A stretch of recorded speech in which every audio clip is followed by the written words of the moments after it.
Reproduction in flowering plants specially in angiosperm, उस कड़ी को हम आगे बढ़ा रहे हैं। अब हमने इससे पहले की सारी घटनाओं का अध्ययन किया है कि फर्टिलाइजेशन किस प्रकार से होता है। हमने डबल फर्टिलाइजेशन की स्टडी की थी, डबल फर्टिलाइजेशन कैसे होता है। अब हम डबल फर्टिलाइजेशन तक हम पढ़ चुके थे कि डबल फर्टिलाइजेशन कैसे होता है, कैसे दो पोलर न्यूक्लियाई एक मेल गैमेट से फ्यूज होते हैं तो एंडोस्पर्म बनता है ट्रिपल फ्यूजन वाली घटना से, और कैसे एक मेल गैमेट एक एग सेल से मिल करके माइक्रोपाइलर एंड की ओर जुड़ करके एक जाइगोट बनाती है, जाइगोट से फर्दर एम्ब्रो बनता है। इसका मतलब फर्टिलाइजेशन हमने यहाँ तक करा दिया था। अब हम वो घटनाएं पढ़ेंगे जो कि फर्टिलाइजेशन के बाद में होती हैं। तो साइंस की भाषा में बात करें या नॉर्मल इंग्लिश लैंग्वेज की भी बात करें तो बाद वाली घटनाओं को बोलते हैं पोस्ट और पहले की घटनाओं को बोलते हैं प्री। ठीक है, बाद में हो रहा है तो पोस्ट। फर्टिलाइजेशन के बाद वाली घटनाएं, इसका मतलब पोस्ट फर्टिलाइजेशन इवेंट्स। सबसे पहले आप ये डेफिनेशन नोट करेंगे जो लिखा हुआ है, इस डेफिनेशन को समझेंगे इसको और इसको जानेंगे ये क्या डेफिनेशन क्या कहना चाह रही है, इसमें क्या लिखा हुआ है। ठीक है, हो सकता है वर्ड्स थोड़े छोटे हों, हमारे पास इतने ज़्यादा संसाधन नहीं है, आपको मैनेज करना पड़ेगा, थोड़ा सा आपको साथ देना पड़ेगा। तो सबसे पहले पढ़ते हैं पोस्ट फर्टिलाइजेशन जो लिखा हुआ है यहाँ। ठीक है, पोस्ट फर्टिलाइजेशन का मीनिंग क्या है यहाँ। ठीक है, पोस्ट फर्टिलाइजेशन का मीनिंग यहाँ क्या है, क्या लिखा हुआ है, डेफिनेशन कैसे देंगे देखिए। In angiosperm plant after double fertilization, ये लिखा हुआ है फर्टिलाइजेशन। एंजियोस्पर्म प्लांट में डबल फर्टिलाइजेशन होने के बाद में endosperm and embryo formed, endosperm बनता है और क्या बनता है, एम्ब्रो। तो एक बार तो एंडोस्पर्म बना जब फर्टिलाइजेशन हुआ और एक बार जब एम्ब्रो बना जब फर्टिलाइजेशन हुआ, इसका मतलब डबल फर्टिलाइजेशन हो गया। After that the ovule developed into seed and the ovary developed into fruits. ठीक है, ऐसे आपको नोट करना है जो मैंने लैंग्वेज बोली है। So these all the events collectively called post fertilization events. इन सारी घटनाओं को सामूहिक रूप से, सारी घटनाओं को इकट्ठा करके अगर हम पढ़ें तो ये सारी घटनाएं फर्टिलाइजेशन के बाद में होती हैं, इसलिए इसको हमने नाम दिया है पोस्ट फर्टिलाइजेशन इवेंट्स। बात समझ में आ गई होगी। आगे देखिए, अब हमारा जो टॉपिक रहेगा जो हम पढ़ने जा रहे हैं, अब हम पढ़ेंगे एंडोस्पर्म के बारे में पढ़ेंगे। एंडोस्पर्म बना है, एक अपना एम्ब्रो बना है और एक अपना सीड बनेगा, उनको हमें वन बाय वन करके पढ़ना है। सबसे पहले स्टार्टिंग करते हैं एंडोस्पर्म से। एंडोस्पर्म क्या होता है आपने ये वाली डेफिनेशन यहां से नोट कर ली होगी, मैं इसको मिटा रहा हूं इसको समझाने के लिए। यहां आप इसको नोट कर चुके होंगे। अब देखिए, यहां से हम थोड़ा समझने का प्रयास करेंगे कौन सी चीज समझने वाली है, एंडोस्पर्म कैसे बना। ठीक है, हालांकि ये चीजें हम पहले फर्टिलाइजेशन जब हमने डिस्कस किया था वहां डिस्कस कर चुके थे, एक बार फिर से देख लेते हैं। देखो, इस तरीके से आपने एक ओव्यूल देखा होगा, ध्यान आया कुछ? ओव्यूल आपने देखा होगा और ओव्यूल में आपने बताया था कि 3 एंटीपोडल सेल्स होती हैं। ये एंटीपोडल सेल्स हो गई, कौन से एंड की तरफ, चैलेजा एंड की तरफ। ये कौन सा एंड है, चैलेजा। और ये वाला कौन सा एंड है, माइक्रोपाइलर एंड। ये वाला कौन सा एंड है, माइक्रोपाइलर एंड। इतनी बात आपने पहले समझी थी। उसके बाद में हमने आपको बताया था कि दो जो सेल्स होती हैं, दो सेल्स होती हैं आपकी सिनर्जिड सेल्स। ध्यान आया, यहाँ फिलीफॉर्म अपरेटस था और इनिशियली जो ये सेल हैं इन्हीं के पास में एक और एग सेल होती है। ये क्या होती है, एग सेल। तो ये वाली एग सेल, ये दो सिनर्जिड सेल, मैं ज्यादा लिख नहीं रहा हूं, आप समझ चुके हो पहले। और यहां पर जो है दो पोलर न्यूक्लियाई होते हैं, एक पोलर न्यूक्लियाई ये हो गया और एक पोलर न्यूक्लियाई ये हो गया। तो जब ऊपर से पोलन ट्यूब आती है, सपोज करो ये पोलन ट्यूब है, पोलन ट्यूब ने ऐसे एंट्री की और एंट्री करने के बाद में इस पोलन ट्यूब ने 2 मेल गैमेट रिलीज कर दिए, एक मेल गैमेट ये वाला और एक मेल गैमेट ये वाला। ठीक है, तो एक मेल गैमेट तो ये है और एक मेल गैमेट ये है। एक मेल गैमेट क्या करेगा, इसके पास में यहां आ जाएगा, इससे जुड़ जाएगा। तो इससे जुड़ करके क्या बनेगा, जाइगोट बनेगा। इससे जुड़कर क्या बनेगा, जाइगोट। और देखो, एन प्लॉइडी इस वाली सेल की होगी, एन प्लॉइडी इस वाली सेल की, यानी कि एन प्लस एन ये हो गया 2n जाइगोट बना है। और इस जाइगोट से बच्चों फर्दर बनता है एम्ब्रो। इस जाइगोट से क्या बनता है, एम्ब्रो। इतनी बात क्लियर हुई। और दूसरी जो मेल गैमेट है, दूसरे वाला, ये मेल गैमेट यहां चला जाएगा और देखो यहां इनके साथ फ्यूज हो जाएगा। ये देखो मैंने यहां इसको फ्यूज करा दिया। अब ये फ्यूज कराने के बाद देखो, एक n, 2n, 3n, तो n प्लस 2n, n तो मेल गैमेट वाला, 2n दो पोलर न्यूक्लियाई जो है उनसे, और इनसे मिलकर के ये इन्होंने बना दिया ट्रिपल फ्यूजन हुआ है, 3 चीजों का फ्यूजन हुआ है, इसलिए इसको हमने कहा triple fusion. This is called triple fusion, triple fusion. ठीक है, और इससे बना क्या है, इससे बना है आपका एंडोस्पर्म, इससे बना है एंडोस्पर्म। एंडोस्पर्म कैसे बना, ये बात आपको यहां समझ में आई। ठीक है, अब हम जानते हैं एंडोस्पर्म के बारे में, क्योंकि यहाँ आपको बेसिक एक आइडिया लग गया ना, इसके बाद में हम यहाँ पढ़ेंगे। बच्चों, जो ये एंडोस्पर्म बना है, इस एंडोस्पर्म का काम होता है, जो यहाँ जाइगोट बन रहा है, देखो यहाँ पे जाइगोट बन रहा है, यहाँ एंडोस्पर्म, तो इस जाइगोट को या इस डेवलपिंग एम्ब्रियो को न्यूट्रिशन प्रोवाइड कराना, क्योंकि एंडोस्पर्म की जो ये वाली सेल्स होंगी, इन वाली सेल्स में बहुत ज्यादा फूड मटेरियल रिजर्व होता है, भरा हुआ होता है। ठीक है, अब देखिए यहाँ आप इसको कैसे नोट्स बनाएंगे, कैसे आप इसको समझेंगे। देखिए, सबसे पहले एंडोस्पर्म आपने हेडिंग डाली होगी, पढ़ेंगे। Development of endosperm starts before embryo development from zygote. बहुत अच्छी बात है, बहुत ही महत्वपूर्ण बात है कि एंडोस्पर्म का बनना या एंडोस्पर्म का डेवलपमेंट जो है वो शुरू हो जाता है। देखो, ये चीजें हो सकता है आपको ये समझ में नहीं आ रही हो, जो ये लिखा हुआ है वर्ड, ठीक है, यहाँ थोड़ा रिफ्लेक्शन पड़ रहा है, इसलिए मैं एक बार वापस से आपको बता देता हूँ बिल्कुल word to word. Development of endosperm starts before embryo development from zygote. तो एम्ब्रो कहां से डेवलप हुआ है, जाइगोट से, और जाइगोट से जब एम्ब्रो का डेवलपमेंट शुरू हुआ था, उससे पहले ही एंडोस्पर्म का डेवलपमेंट होना शुरू हो गया था। इसका मतलब जो development of endosperm precedes the development of एम्ब्रो, यानी कि एम्ब्रो के बनने से पहले ही शुरू हो जाता है एंडोस्पर्म का बनना। एक लाइन क्लियर हुई? बहुत महत्वपूर्ण चीजें हैं, ये चीजें आपको ध्यान में रखनी है। ठीक है, कई बार क्वेश्चन पूछा जा सकता है कि एंडोस्पर्म पहले बनता है या फिर एम्ब्रो पहले बनता है, तो ध्यान रखेंगे सबसे पहले जो निर्माण शुरू होता है वो एंडोस्पर्म का होता है। इसका मतलब ट्रिपल फ्यूजन वाली घटना से एंडोस्पर्म का निर्माण पहले शुरू हो जाता है। उसके बाद में देखिए आगे लिखा हुआ है एंडोस्पर्म कैसे बना। 2 पोलर न्यूक्लियाई जो कि फीमेल सेल्स में थे, उसके अंदर थे ओव्यूल के अंदर, और एक मेल गैमेट रिलीज किया पोलन ट्यूब से, और इससे बन गया एंडोस्पर्म। देखो 2n प्लॉइडी इसकी होगी, n प्लस n, और n इसकी होगी, तो यहां बन गया 3n, यानी कि ट्रिपल फ्यूजन हुआ है। यहां कौन सी घटना से बना है एंडोस्पर्म, किससे बना है endosperm form by triple fusion. Triple fusion की घटना से जो है एंडोस्पर्म जो है वो बना है। आगे लिखा हुआ है endosperm cells are filled with reserve food material which supplies nutrition for developing embryo. जब एम्ब्रो डेवलप करता है, जब ये एम्ब्रो यहां बन रहा होगा, तो इस एम्ब्रो के बनने के दौरान जब एम्ब्रो का निर्माण हो रहा होगा, एम्ब्रो अपने आप में विकसित हो रहा होगा, डेवलप हो रहा होगा, तो उस एम्ब्रो को क्या चाहिए, उस एम्ब्रो को चाहिए न्यूट्रिशन, फूड मटेरियल। तो उसकी फूड मटेरियल सप्लाई कौन करता है, एंडोस्पर्म वाली जो सेल्स होती हैं उनमें रिजर्व मटेरियल फूड होता है, रिजर्व फूड मटेरियल भरा होता है, तो उनको सप्लाई करती हैं एंड उसको एम्ब्रो के बनने में। यहाँ प्राइमरी एंडोस्पर्म न्यूक्लियस जो PEN बना था 3n, जो 3 सेल्स बनी थी, वो प्राइमरी एंडोस्पर्म न्यूक्लियस, वो माइटोटिकली डिवाइड होता है, बहुत सारे फ्री न्यूक्लियस बनाता है। फ्री न्यूक्लियस मतलब यहाँ पे फ्री न्यूक्लियर डिवीजन हो रहा है। ठीक है, ये चीजें आप नोट भी कर लेना अगर मैंने नहीं लिखी है तो। यहाँ मैनी फ्री न्यूक्लियस फॉर्म, बहुत सारे, एक न्यूक्लियस डिवाइड होकर के बहुत सारे न्यूक्लियस बन गए। भाई एक न्यूक्लियस था ये, इससे बहुत सारे न्यूक्लियस बन गए। ठीक है, ध्यान रहे, केवल न्यूक्लियस बन रहे हैं, इनके चारों ओर सेल वॉल का निर्माण नहीं हुआ है। इसको हम बोलते हैं कैरियोकाइनेसिस, की केवल न्यूक्लियस ही डिवाइड हो रहा है और उस पे सेल वॉल नहीं बन रही है। तो फ्री न्यूक्लियस डिवीजन यहां पर हो जाता है, किसका, प्राइमरी एंडोस्पर्म न्यूक्लियस का। यह है PEN, इसको बोलते हैं PEN, this is the PEN, primary endosperm nucleus, जो यहां बना हुआ है स्टार्टिंग में। तो इसको ही, जो बहुत सारे न्यूक्लियस बने हैं, उसको ही बोलते हैं न्यूक्लियर एंडोस्पर्म। क्या बोलते हैं, न्यूक्लियर एंडोस्पर्म। और वो किस में पाया जाता है, कोकोनट में। कोकोनट वाटर आपने देखा होगा, कोकोनट में जो नारियल में जो पानी भरा होता है वो क्या है, फ्री न्यूक्लियस होते हैं। ठीक है, वो न्यूक्लियर एंडोस्पर्म है। बहुत सारे, एक न्यूक्लियस बहुत बार डिवाइड हुआ, बहुत सारे उसने न्यूक्लियस जो है बना दिए और वो लिक्विड फॉर्म में एग्जिस्ट कर रहे हैं, उसको हम बोलते हैं न्यूक्लियर एंडोस्पर्म। जो कोकोनट वाटर है, नारियल पानी, ठीक है, प्लेटलेट्स जब कम हो जाती हैं जनरली उनको सजेस्ट किया जाता है, एक अच्छा इलेक्ट्रोलाइट कंटेंट उसको बोल सकते हैं हम।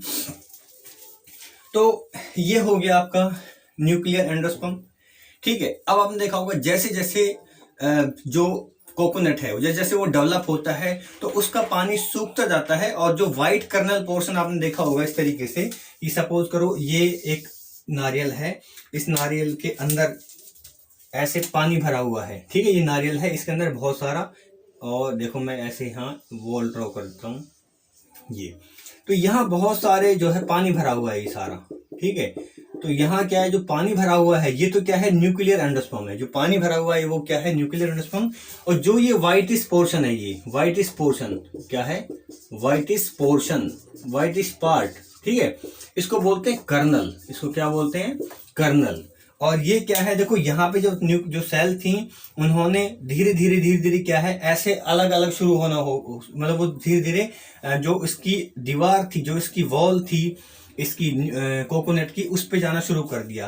कहने मतलब अब ये पूरे में फैली हुई है। अब क्या होता है, ये सारी धीरे धीरे क्या है, ये सारी ऐसे पेरिफेरली ये कलेक्ट होना शुरू हो जाती हैं और धीरे धीरे सॉलिडिफाई होना शुरू हो जाती हैं। इसका मतलब इन पे सेल वॉल बनने लगती है, ठीक है। तो अब ये सेल की फॉर्म में आ गई, सॉलिडिफाई हो गई, सॉलिडिफाई होकर के इन्होंने क्या बना दिया, व्हाइट कलर वाला जो पोर्शन आप देखते हो, जिसको आप नारियल खाते हो ना, तो जो व्हाइट कलर वाला पोर्शन है तो वो सेलुलर फॉर्म में आ गया, व्हाइट कर्नल बोलते हैं इसको।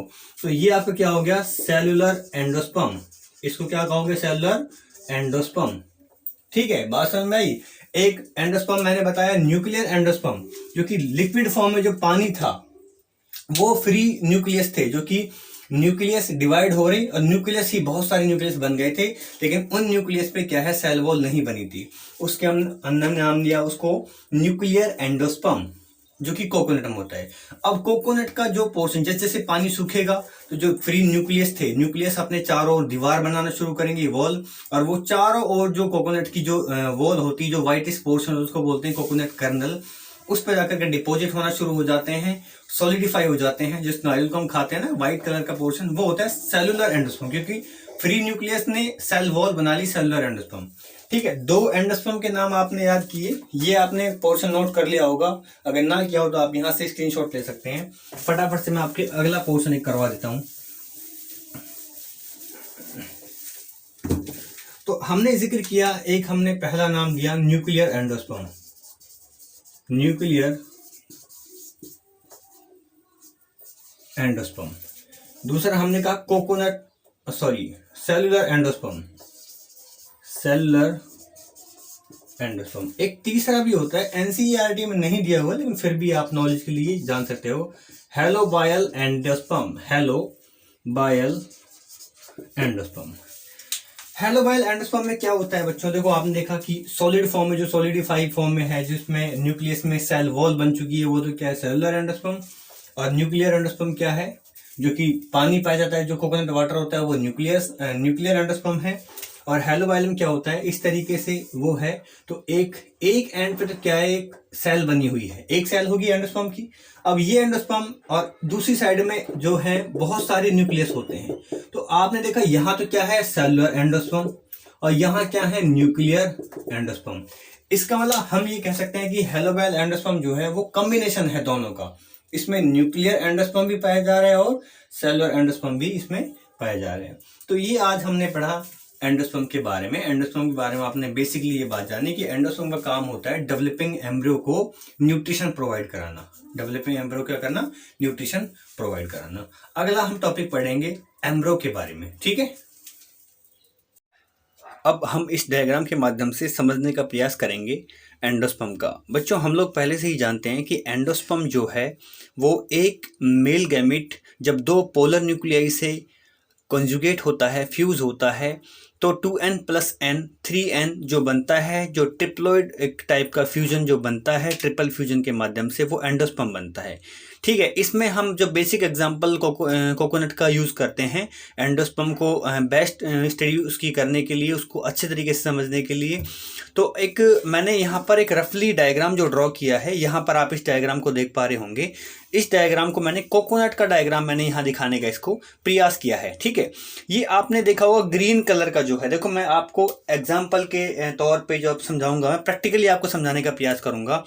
आप देख पा रहे होंगे, ये इसमें आ नहीं रहा वैसे, ये ये एक नारियल है, ठीक है। आपको जो ये बाहर की जो ये आपको सरफेस नजर आ रही है ग्रीन कलर वाली, ये जो सरफेस आपको नजर आ रही है ग्रीन कलर वाली, सबसे बाहर देखो ये जो नजर आ रही है ये ग्रीन कलर वाली है, ठीक है, ठीक है। ये जो ग्रीन कलर वाली है ये वाली लेयर है, इसको हमने नाम दिया है एपिकार्प। एपी मतलब सबसे बाहर की है। उसके बाद में आप यहाँ पे देख पा रहे हो बहुत सारे फाइब्रस स्ट्रक्चर नजर आ रहे हैं ये वाले।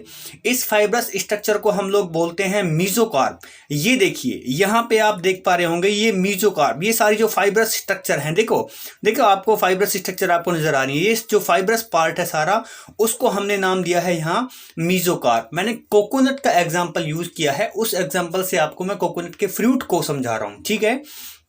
तो ये वाली हो गई आपकी मीजोकार्प, जो ये फाइब्रस जो स्ट्रक्चर है, जो ये वाली जो फाइब्रस जो लेयर है, ये वाली सारी ये फाइब्रस ये वाली, ठीक है। ग्रीन वाली एपिकार्प है और ये वाली मीजोकार्प। देखो ये एपिकार्प है, ये मीजोकार्प। उसके बाद में सबसे अंदर जो है वो है आपकी एंडोकार्प।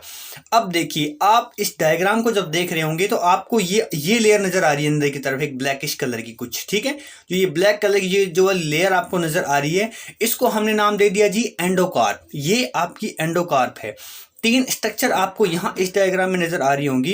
ये सबसे ग्रीनी जो लेयर है बाहर की वो है एपिकार्प, जो फाइब्रस लेयर है ये है आपकी मीजोकार्प, जो अंदर की जो ये वाली लेयर मैंने ड्रॉ की है, ये वाली लेयर पूरी जो है, इसको नाम दिया है एंडोकार्प, ठीक है। उसके बाद में देखिए अब अंदर की तरफ जब चलते हैं तो ये तो एक कच्चा नारियल मैंने यूज किया हुआ है। अंदर जब चलते हैं इसके अंदर तो हम देखते हैं अंदर एक स्टोनी लेयर पाई जाती है। स्टोनी मतलब जैसे पथरीली, जैसे पत्थर बहुत हार्ड होता है, बहुत कठोर होता है, उस टाइप में, तो उसको हम बोलते हैं अंदर सीड कोट, ठीक है। आपने नारियल जो सूखा हुआ नारियल आपने देखा होगा, उस नारियल को हम छीलते हैं, इस फाइब्रस पोर्शन को जो हम अलग करते हैं तो अंदर हमें एक जो राउंडिश शेप का कुछ हमें एक स्ट्रक्चर नजर आती है, उसकी जो स्टोनी पार्ट होता है that is the seed coat, उसको हमने सीड कोट नाम दिया है। सीड कोट के बाद में आप अंदर जब एंटर करते हैं तो उसमें आप देखते हैं कि व्हाइट कलर का पोर्शन होता है। यहाँ आप शायद देख पाएंगे इसमें आपको एक व्हाइटिश कलर का पोर्शन इसमें नजर आ रहा होगा, ठीक है। ये व्हाइट कलर का जो पोर्शन होगा आपका, ये व्हाइट जो अंदर का व्हाइट जो कलर का पोर्शन आपको इसके अंदर जो नजर आ रहा है, ठीक है, ये जो व्हाइटिश कलर का पोर्शन है, अभी ये कच्चा नारियल है। जैसे जैसे ये नारियल पकता है, जैसे जैसे नारियल सूखता है, अब इसके अंदर कोकोनट वाटर भरा होगा, ठीक है। कोकोनट वाटर, देखो मैंने यहाँ कोकोनट वाटर भरा है, तो कोकोनट वाटर क्या है, न्यूक्लियर एंडोस्पर्म नाम दिया है मैंने। कोकोनट वाटर को हमने क्या नाम दिया है, मैंने उसमें न्यूक्लियर एंडोस्पर्म उसको मैंने नाम दिया है कोकोनट वाटर को, ठीक है। वो आपका हो गया न्यूक्लियर एंडोस्पर्म। न्यूक्लियर एंडोस्पर्म को समझने के बाद में ये आपका न्यूक्लियर एंडोस्पर्म हो गया। जब ये न्यूक्लियस के चारों ओर सेल वॉल बनती है, जब वॉल बनती है तो कंप्लीटली एक सेल बनती है, तो वो थोड़े थोड़े क्या है, वो थोड़ा हार्ड होने शुरू हो जाते हैं, वो ऑर्गेनाइज होने शुरू हो जाते हैं और वो चारों ओर इकट्ठा हो जाते हैं, जम जाते हैं और वो एक वाइट कलर का पोर्शन बनाते हैं। इस वाइट कलर के पोर्शन को बोलते हैं वाइट कर्नल, जिसको हम नारियल खाते हैं, वही वाला पोर्शन है जो हम खाते हैं, एडिबल पार्ट जो है वाइट कर्नल। और ये कोकोनट वाटर को हम लोग पीते हैं, ठीक है, वाइट कर्नल, और इसको बोलते हैं जो कि एंडोस्पर्म है, और ये कैसा है, सेलुलर एंडोस्पर्म है। तो आप यहाँ इस डायग्राम के माध्यम से जब आप बात करेंगे इसमें, आप इसको देखने का प्रयास कीजिएगा थोड़ा।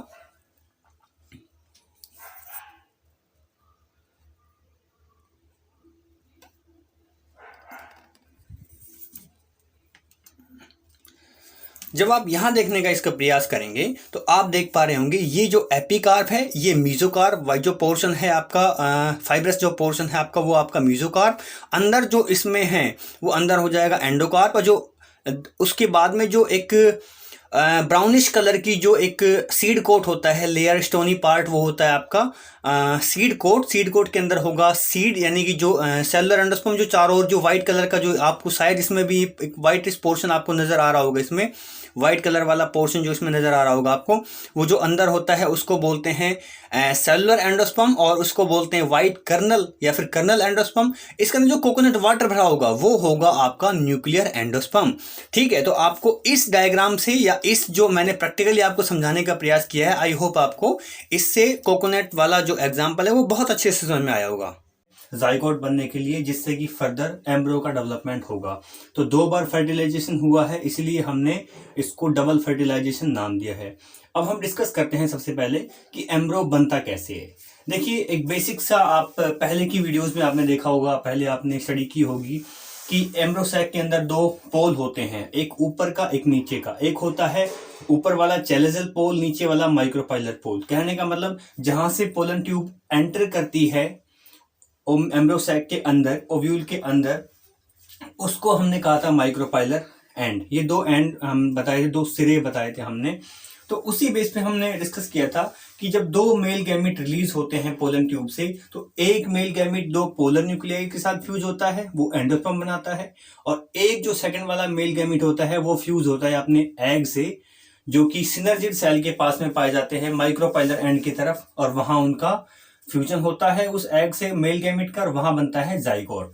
इसका तात्पर्य ये हुआ कि जाइगोट यहां पर बन चुका है, माइक्रोपाइलर एंड पर जाइगोट बन चुका है। ठीक है, अगर कोई कंफ्यूजन हो रही है तो आपको इसके प्रीवियस जो वीडियो है वो आपको देखनी पड़ेंगी, उसके बाद में आपको टॉपिक ये अच्छे से समझ में आएगा। यहां देखना शुरू करेंगे कि यहां पर जाइगोट बन चुका है। हम जानते हैं जाइगोट एक डिप्लॉइड है, इसमें n+n2n इसकी प्लॉइडी है। इसमें अनइक्वल डिवीजन होगा। जाइगोट में क्या हुआ, एम्ब्रो बनने के लिए अनइक्वल डिवीजन हुआ। अनइक्वल मतलब जब दो सेल बनेंगी वो इक्वल साइज की नहीं बनेंगी, डिफरेंट डिफरेंट साइज की बनेंगी। एक छोटी सेल होगी, एक बड़ी सेल होगी। तो अनइक्वल डिवीजन हुआ, उससे दो सेल बनी। एक ऊपर की मैंने रेड कलर से ड्रॉ की है, इसको मैंने नाम दिया बेसल सेल। एक बनती है आपकी टर्मिनल सेल, ये होगी बेसल सेल, ये वाली हो गई टर्मिनल सेल। तो बेसल सेल जो थी वो कहां किसकी ओर है, वो माइक्रोपाइलर एंड की ओर है। ठीक है, इसका मतलब इसको थोड़ा हम उल्टा कर सकते हैं। ठीक है, क्योंकि एनसीईआरटी में यही जो है सीक्वेंस दिया हुआ है इसी तरीके से, इसीलिए मैंने आपको ऐसे समझाया है। इसको लास्ट में उल्टा करके समझेंगे। पहले आप एक बार इसको ऐसे ही आप इसका रिव्यू ले लीजिए एक बार। एक बेसल सेल बनी जो कि माइक्रोपाइलर, एम का मतलब समझ जाइए माइक्रोपाइलर एंड की ओर जो है बेसल सेल बनी है। दूसरी सेल जो छोटी बड़ी वाली है उसका नाम है टर्मिनल सेल, ये चैलेजल C4 चैलेजल एंड की तरफ बनी है। दो सेल बन गई। अब क्या होता है, पहले बेसल सेल की बात करते हैं। बेसल सेल में क्या होगा, ट्रांसवर्स डिवीजन होंगे। बेसल सेल में क्या हुआ, ट्रांसवर्स डिवीजन। डिवीजन दो प्रकार के होते हैं। ठीक है, डिवीजन दो प्रकार के होते हैं, मैं आपको यहां रफली समझा रहा हूं। सपोज करो कोई एक ऐसी चीज दी हुई है, ठीक है, ये दो चीज दी हुई है, इसका डिवीजन अगर ऐसे हो रहा है, ऐसे इसको हम काट रहे हैं ऐसे, तो उसको हम बोलेंगे ट्रांसवर्स। अगर इसको हम ऐसे काटें ऐसे, तो ये होगी लॉन्गिट्यूडनल, या फिर इसको हम वर्टिकल डिवीजन भी बोल सकते हैं। तो इस बात से आप समझ जाइए, ये हो गया ट्रांसवर्स और ये हो गया वर्टिकल, या फिर इसको लॉन्गिट्यूडनल डिवीजन भी इसको बोल सकते हैं। तो ट्रांसवर्स डिवीजन हुआ इसमें, इसका मतलब ये सेल इस तरीके से बढ़ जाएगी बहुत सारे पार्ट में। ठीक है, तो देखो एक सेल 6 से 8 सेल लगभग बन जाती हैं। कई बुक्स इसको 8 से 10 सेल तक भी सजेस्ट करती हैं। तो इसमें 6 से 8 सेल्स जो बन चुकी हैं। ध्यान रखिए, मैंने रेड कलर से वहां ड्रॉ की है। इस बेसल सेल को ट्रांसवर्सली हमने डिवाइड किया है और लगभग 6 to 8 सेल्स यहां बन चुकी हैं। और समझने वाली बात क्या है, सबसे ऊपर की जो अपर मोस्ट जो सेल होती है वो साइज में थोड़ी बड़ी हो जाती है। जो अपर मोस्ट सेल मैंने बताई है वो साइज में थोड़ी बड़ी हो जाएगी। यहां आपको नजर आ रहा है ये बड़ी वाली सेल, इसको हमने नाम दिया है होस्टोरियम सेल। एनसीईआरटी में इतना ज्यादा मेंशन नहीं किया हुआ है, बहुत शॉर्टकट्स में दिया हुआ है, उससे समझ में नहीं आता है, इसलिए आपको ये समझना पड़ेगा। ठीक है, तो सबसे जब बेसल सेल का ट्रांसवर्सली डिवीजन हुआ, लगभग 8 से 10 सेल यहां बन चुकी हैं। तो सबसे ऊपर वाली जो सेल है उसको हमने नाम दिया haustorium cells. Haustorium cells size में थोड़ी बड़ी होती, थोड़ी स्वेल आउट होती, थोड़ी फूली हुई सी होती है। ठीक है, और वो क्या करती है, वो आसपास की सेल्स से न्यूट्रिशन को एब्जॉर्ब कर लेती है, खुद के अंदर न्यूट्रिशन को स्टोर कर लेती है, और वो एम्ब्रियो के डेवलपमेंट के लिए न्यूट्रिशन प्रोवाइड करती है। एक बात तो ये हुई। अभी इसी बात को आप एक बार और तरीके से मैं आपको एक बात और इंपॉर्टेंट इसमें बताना चाहता हूं कि जो ये प्रोसेस जब शुरू हुई है, ये प्रोसेस बाद में शुरू हुई है, इससे पहले एंडोस्पर्म बना है। इस बात को ध्यान कीजिएगा, मैंने एंडोस्पर्म जो आपको समझाया था उस टाइम बताया था कि पहले एंडोस्पर्म बन जाता है, उसके बाद में जो है एम्ब्रियो का बनना शुरू होता है। क्यों शुरू होता है, क्योंकि एम्ब्रियो का बनना, एम्ब्रियो के बनने में बहुत सारे सेल डिवीजन होते हैं। उन सेल डिवीजन, जब सेल बार बार डिवाइड करेगी तो जाहिर सी बात है सेल को एनर्जी की रिक्वायरमेंट होगी, उसको न्यूट्रिशन की जरूरत होगी। तो हम सेल को डिवाइड करने से पहले, जाइगोट को डिवाइड करने से पहले उसके लिए प्रचुर मात्रा में फूड का इंतजाम कर लेते हैं। प्रचुर मात्रा में फूड उसको कौन अवेलेबल कराएगा, वो अवेलेबल कराएगा एंडोस्पर्म। सो आप ये कहेंगे कि जाइगोट के डिवाइड होने से पहले, अर्थात एम्ब्रियो के डेवलपमेंट होने से पहले एंडोस्पर्म बनना शुरू हो जाता है। ठीक है, ये बात समझ में आ गई आपको। और जो एम्ब्रो का जो डेवलपमेंट चल रहा है, the development of embryo within the embryo sac is called embryogeny. Embryo का जेनेसिस होना, एम्ब्रो का बनना इज कॉल्ड एम्ब्रोजेनी। छोटी छोटी टर्मिनोलॉजी है, आपको ध्यान से समझते हुए चलना है, चीजें आसान हो जाएंगी बहुत ज्यादा। ओके, तो क्या पढ़ा हमने कि बेसल सेल का ट्रांसवर्स डिवीजन हुआ।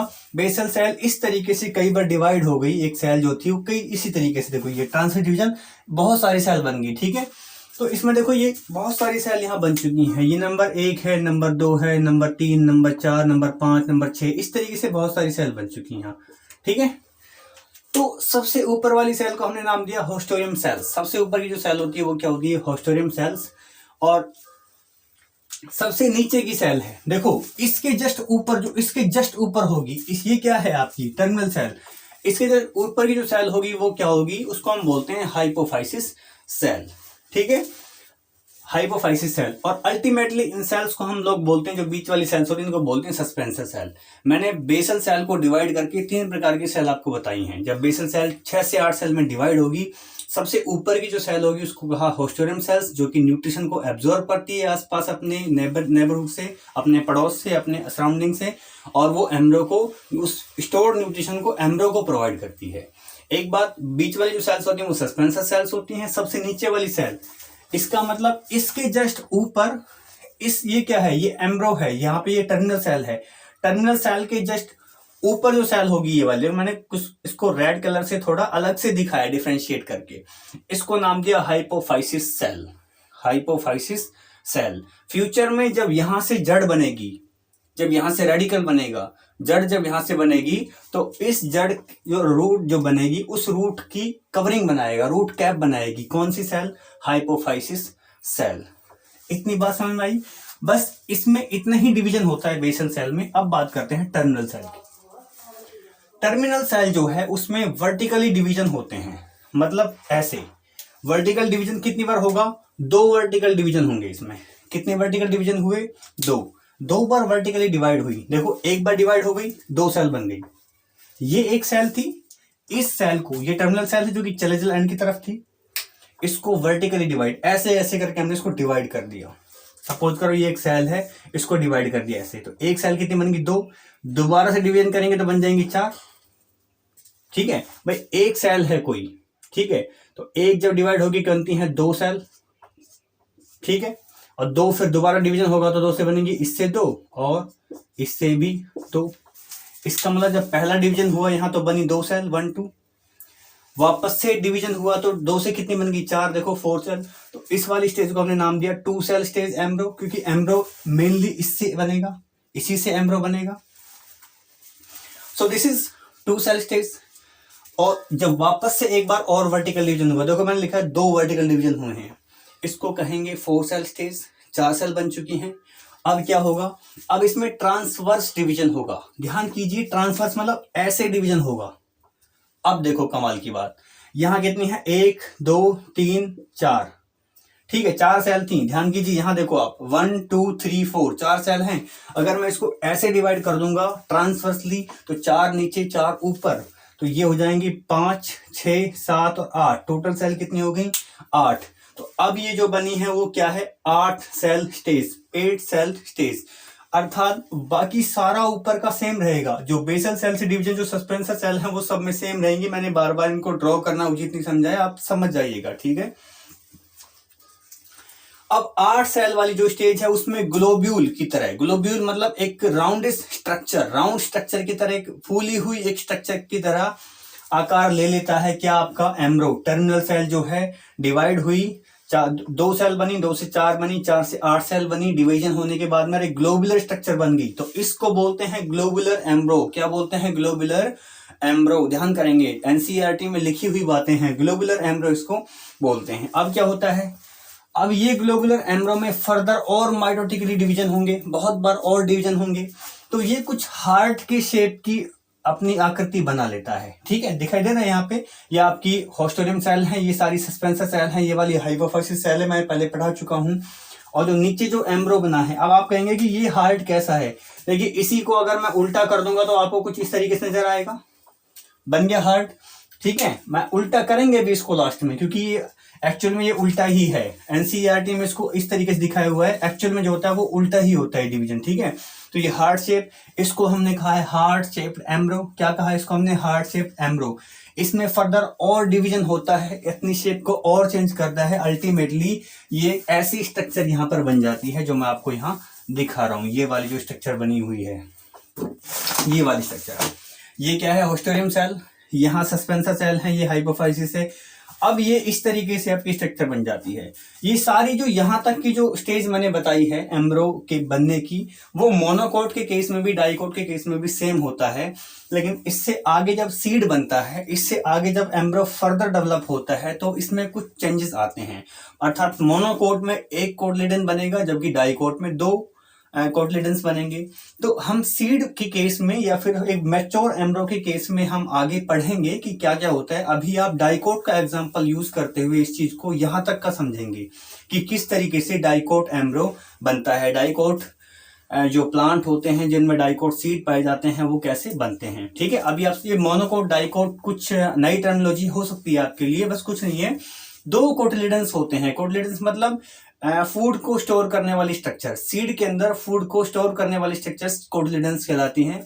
अभी आप समझेंगे, मैं आगे पढ़ाऊंगा, अभी आप इस पे ध्यान दीजिए।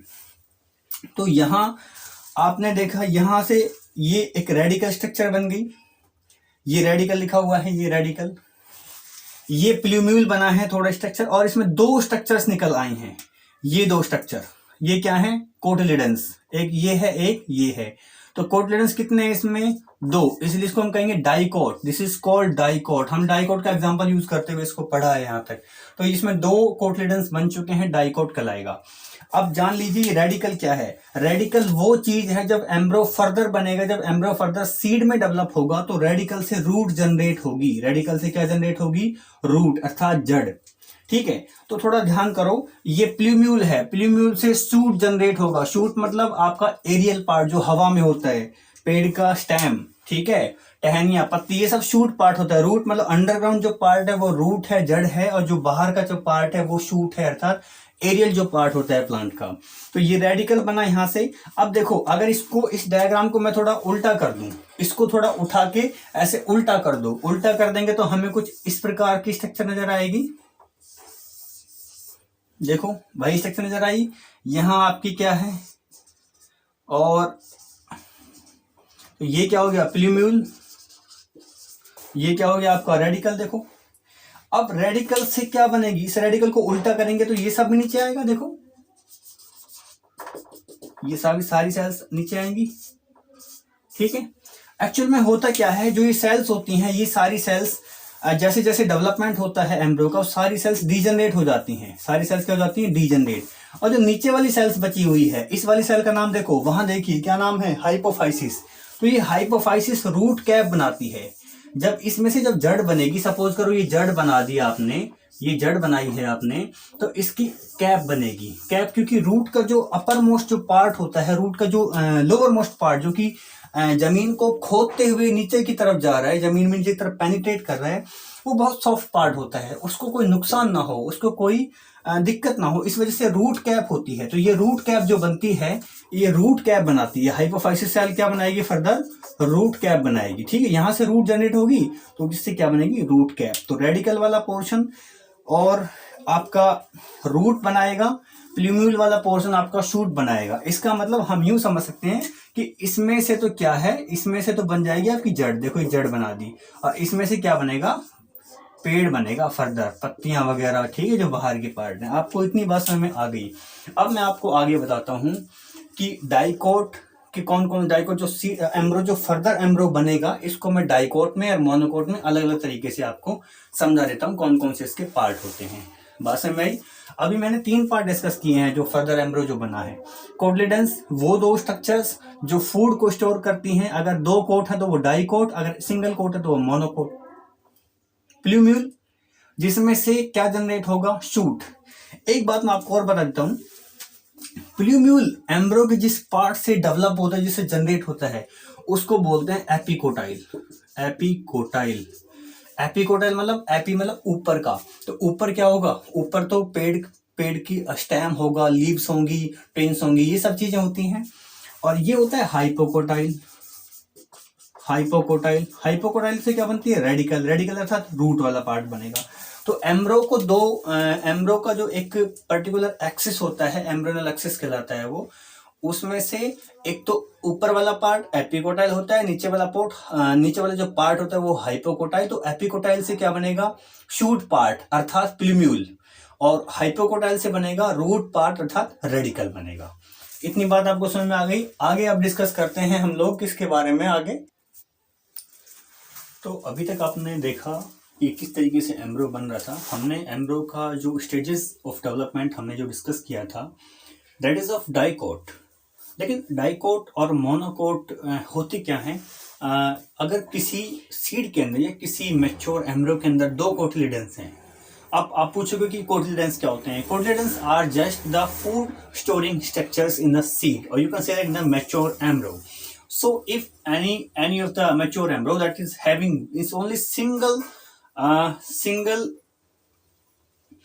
cotyledons, so that is the monocote. If there is two cotyledons, so that is dicote. Mono and dicote आप बेसिकली आप समझ गए होंगे। अब आगे हम इसको पढ़ते हैं कि वहां तक हमने जो पढ़ा था उसके बाद हम देखते हैं कि जो मेच्योर एम्ब्रो होता है, या यूं कहें कि एक सीड बनने से जो पहले की स्टेज होती है वो मोनो डाइकोट में क्या होगी और वो मोनोकोट में क्या होगी। अलग अलग है, डिफरेंस है इनमें से।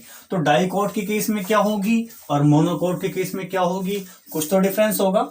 लास्ट वाली स्टेजेस में वो चीज हमें यहाँ डिस्कस करनी। मैंने यहाँ डाइकोट का एक मेच्योर एम्ब्रो यहाँ बनाया है, मैंने यहाँ डाइकोट का, और वहां मैंने बनाया है मोनोकोट का। यहाँ डाइकोट है, वहां मोनोकोट है। कंपैरेटिवली स्टडीज को हम करेंगे। डाइकोट की बात करें, डाइकोट में दो कोटिलिडन्स होंगे। पहली बात क्या कहेंगे, dicot is having two cotyledons, एक ये हो गया और एक ये हो गया, नंबर 1 एंड नंबर 2।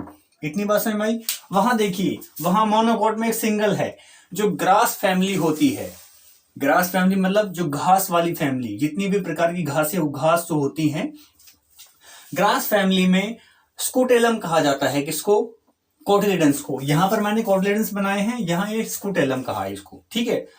स्पेलिंग में बता देता हूं, यहाँ थोड़ा रिफ्लेक्शन आ रहा है, इस वजह से आपको स्पेलिंग में थोड़ी दिक्कत आ रही होगी। मैं इसको यहां ड्रॉ कर देता हूं, आपको यहां समझ में आ जाएगी। स्कूटेलम, ये जो है आपका क्या है, स्कूटेलम मैंने बनाया है, ठीक है। ये क्या हो गया आपका स्कूटेलम। स्कूटेलम मतलब अब आपको स्कूटेलम इसमें कितने नजर आ रहे हैं, सिंगल स्कूटेलम, यानी कि सिंगल कोटिलिडन। तो ये क्या है, मोनोकोट। स्कूटेलम ये आपको साइंटिफिक टर्म्स हैं, साइंटिफिक नाम है, इनसे कंफ्यूज होने की कोई जरूरत नहीं है, घबराने की कोई जरूरत नहीं है। आप बस जस्ट इतना याद कर लीजिए कि कोटिलिडन को ही यहाँ पे क्या कहा है, स्कूटेलम। ग्रास फैमिली के अंदर स्कूटेलम कहा जाता है कोटिलिडन को। तो एक है इसलिए मोनोकोट है, एक स्कूटेलम एक कोटिलिडन यानी कि मोनोकोट है। उसके बाद में यहां समझिए, यहां देखो, आपको यहां नजर आ रहा है जो पूरा एम्ब्रो है, उसको हम एक एम्ब्रो के एक खास पार्ट को, जो उसको बीच में दो पार्ट में डिवाइड कर दे। जैसे यूं कहें, सपोज करो ये एक पहली मंजिल है, और यहाँ ये छत है, ये दूसरी मंजिल है, यहाँ ये पहली मंजिल, यहाँ ये दूसरी मंजिल। तो ये क्या है, आपकी छत है। ये बात को समझिए पहले, फिर आपको कॉन्सेप्ट समझ में आएगा। अगर ये वाली पहली मंजिल है, ये वाली दूसरी मंजिल है, तो बीच में ये छत है, तो ये एक एक्सिस बना रहा है, एक एक्सिस के ऊपर है, एक एक्सिस के नीचे है। ऐसी मैंने यहाँ एम्ब्रोनल एक्सिस बना दिया है। एम्ब्रोनल एक्सिस मतलब कुछ विशिष्ट चीज इसके ऊपर की स्ट्रक्चर होगी, कुछ विशिष्ट बात या कुछ विशिष्ट चीज इसके नीचे होगी। तो इस एम्ब्रोनल एक्सिस के ऊपर की तरफ बात करें तो ऊपर क्या है, प्लूम्यूल। ऊपर क्या है, प्लूम्यूल। और प्लूम्यूल जिस पार्ट से अराइज होता है, ओरिजिनेट होता है, उसको हम कहते हैं एपिकोटाइल। एपी मीन्स ऊपर, एपी मीन्स क्या होता है, ऊपर। So epicotyl is the portion that is above the embryonal axis. Epicotyle, that means that is the specific structures which is above the embryonal axis. Embryonal axis कुछ नहीं है, just एक हमने एक पैरामीटर फिक्स कर दिया है कि इस चीज से ऊपर की जो चीज है।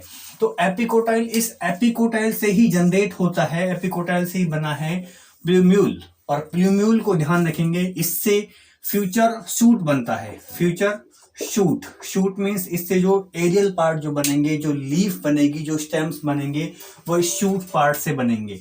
तो एपिकोटाइल से प्लूम्यूल, प्लूम्यूल से क्या जनरेट हुआ है, शूट। इसका मतलब इस वाले पार्ट से फर्दर प्लांट बनेगा,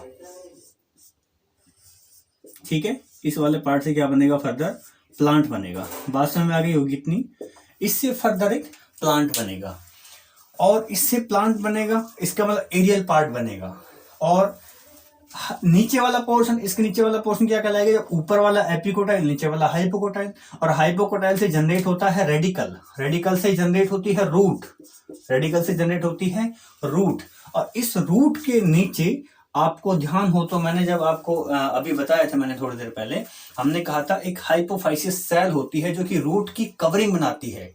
ठीक है, जो रूट होती है, जो बिल्कुल जो न्यूली फॉर्म जो रूट होती है उसकी वो नीचे पेनिट्रेट करती हुई जाती है। ठीक है, ग्राउंड के अंदर नीचे घुसती हुई जाती है वो।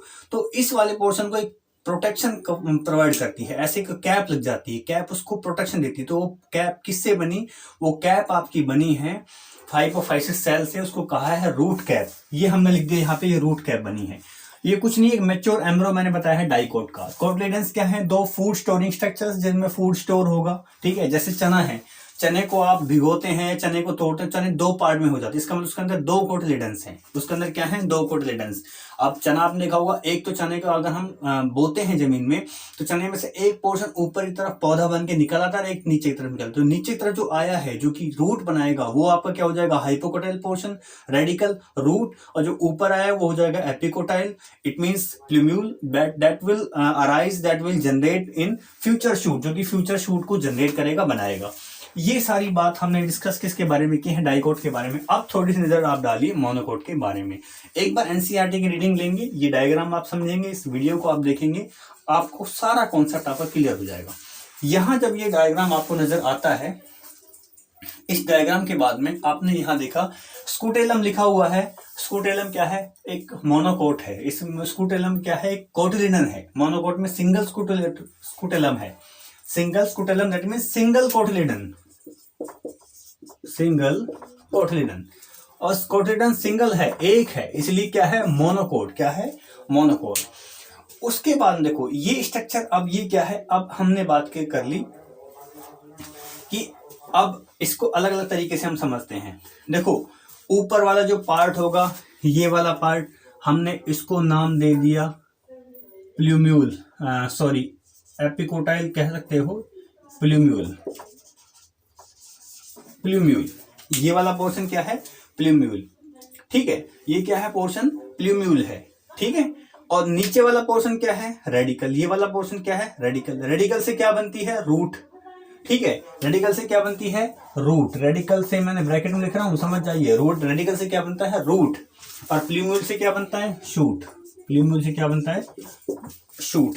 चलिए जी, ये प्लूम्यूल समझ में आ गया, रेडिकल समझ में आ गया। रूट कैप भी हम पढ़ चुके हैं, रूट की कवरिंग होती है। ये मैंने जो ब्लैक कलर से यहाँ ड्रॉ की है वो क्या है? रेडिकल के जस्ट नीचे जो वाला पोर्शन है, ये रूट कैप बनाई है। अब ध्यान दीजिए, यहां पर बात कर रहे हैं रूट की, और वहां पर बात कर रहे हैं शूट की। नीचे वाला रूट, नीचे जड़ होगी, ऊपर होगा शूट। इस शूट जब ग्राउंड को, जमीन को फोड़ते हुए जब पौधा बाहर निकलता है, ऐसे बाहर आता है ना पौधा, जब पौधा बाहर आता है तो वो जमीन को हटाते हुए, ठीक है, जमीन को चीरते हुए वो बाहर आएगा। तो उसके ऊपर भी एक प्रोटेक्टिव शीट होती है, प्रोटेक्टिव कवरिंग होती है शूट पार्ट के ऊपर, मोनोकोट के अंदर specially, that is called coleoptile. That is called coleoptile. Coleoptile क्या है? एक protective covering of shoot part of the mature embryo in case of monocote। And नीचे एक और वर्ड मैंने दोनों को मैंने ऐसे ग्रीन कलर से यहाँ लिखा है ताकि आपको समझ में आ जाए। देखो शूट की जो प्रोटेक्टिव कवरिंग है उसको हमने नाम दिया है कोलियोप्टाइल। ऐसे ही जो ये रूट वाला पार्ट है, रेडिकल वाला पोर्शन है, ग्रीन कलर से मैंने जो ये यहाँ डिस्कस किया है, जो ड्रॉ किया है मैंने, इसको मैंने नाम दिया है कोलियोराइजा। कोलियोराइजा। तो कोलियोराइजा क्या है? रूट वाले पार्ट की, और रूट कैप तो प्रोटेक्शन दे ही रही है, लेकिन एम्ब्रो के केस में, एम्ब्रोनल जब स्टेज होती है, एम्ब्रोनल स्टेज में रूट कैप प्लस रूट दोनों को ही एक और प्रोटेक्टिव कवरिंग, एक प्रोटेक्टिव शीट उसको कवरिंग देती है, उसको प्रोटेक्शन प्रोवाइड करती है, उसको कहा जाता है कोलियोराइजा। एनसीईआरटी में 4-5 नाम लिखे हुए हैं और इनको बहुत ज्यादा डिस्कस नहीं किया हुआ है। आप एक बार रीडिंग करेंगे, लैंग्वेज अच्छी है वैसे वहां की भी, आप एक बार रीडिंग करेंगे तो आपका ये वाला जो कॉन्सेप्ट है पूरा क्लियर हो जाएगा यहां तक। ओके।